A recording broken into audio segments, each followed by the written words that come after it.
ಆ ಪಪ್ಪನ್ ಹೆಂಗ್ ಮಮ್ಮ ಮಾತಾದೆ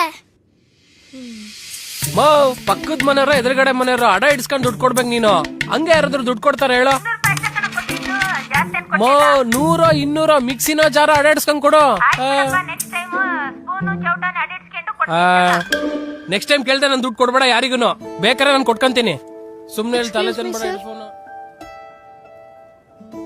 ಏನಮ್ಮ ಪುಟ್ಟಿ? ಸರ್, ಬಡ್ಡಿಗೆ 1,200 ದುಡ್ಡು ಬೇಕಿತ್ತು. ಬಡ್ಡಿಗೆ ದುಡ್ಡು ತೊಗೊಳ್ಳೋ ಪರಿಸ್ಥಿತಿ ನಿನ್ಗೆ ನಮ್ಮ ಬಂದಿರೋದು? PUC ಫೇಲ್ ಆಗ್ಬಿಟ್ಟಿದೀನಿ ಸರ್. ನಮ್ ಮನೇಲಿ ಗೊತ್ತಾದ್ರೆ ಮದ್ವೆ ಮಾಡ್ಬಿಡ್ತಾರೆ. ಅದಕ್ಕೆ 1,200. ಎಷ್ಟ್ ಸಬ್ಜೆಕ್ಟ್ ಹೋಗಿರೋದು? ಒಂದಾ?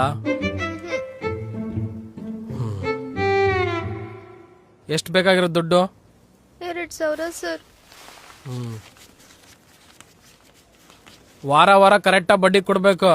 Okay sir. ತಗೋ. ತುಂಬಾ ಥ್ಯಾಂಕ್ಸ್ ಸರ್. ಬೇಡ ಹೋಗು.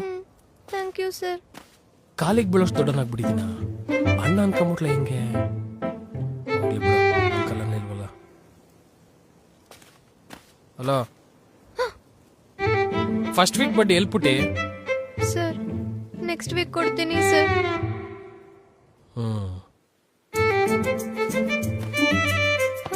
ಎಲ್ಲಮ್ಮ ಪುಟ್ಟಿ ಬಡ್ಡಿ? ಸರ್, ನಾಳೆ ಕೊಡ್ತೀನಿ ಸರ್. ಕೊಡ್ತೀಯಲ್ಲ? ಓಕೆ. ಏಯ್, ಎಲ್ಲೆಲ್ಲಿ ಹುಡ್ಕದ್ ನಿನ್ನ ಬಡ್ಡಿಯಲ್ಲಿ? ಸರ್, ಇವತ್ ನನ್ ಬರ್ಡೇ ಸರ್. ನಾಳೆ ಗ್ಯಾರಂಟಿ ಕೊಟ್ಟು. ಕತೆಗಳೆಲ್ಲ ಹೇಳ್ಬೇಡ, ಬಡ್ಡಿ ಕೊಟ್ಟು ಮಾತಾಡ್ ಫಸ್ಟ್. ಸರ್, ಇವತ್ತೊಂದಿನ ಟೈಮ್ ಕೊಡಿ ಸರ್. ನಾಳೆ ಬಾಯ್ಕೊಂಡ್ ಗಂಗಮ್ಮನ ಮೆರವಣಿಗೆಗೂ ಕೊಡ್ತೀನಿ ಸರ್. Please sir. ನಿಮ್ಮ ಅಪ್ಪನ ಹತ್ರ ಇಸ್ಕೊಂತೀನಿ. ಸರ್ ಸರ್ ಸರ್ ಬೇಡ ಬೇಡ ಬೇಡ ಸರ್. ಕೊಡ್ತೀನಿ ಕೊಡ್ತೀನಿ ಕೊಡು. ಕೊಡ್ತೀನಿ ಸರ್. ಏನು ಪಪ್ಪ ನಿನ್ನ ಹತ್ರನೇ ಬಡ್ಡಿ ತಗೊಂಡ ಹೆಂಗಮ್ಮ? ಕಣ್ಮುಚ್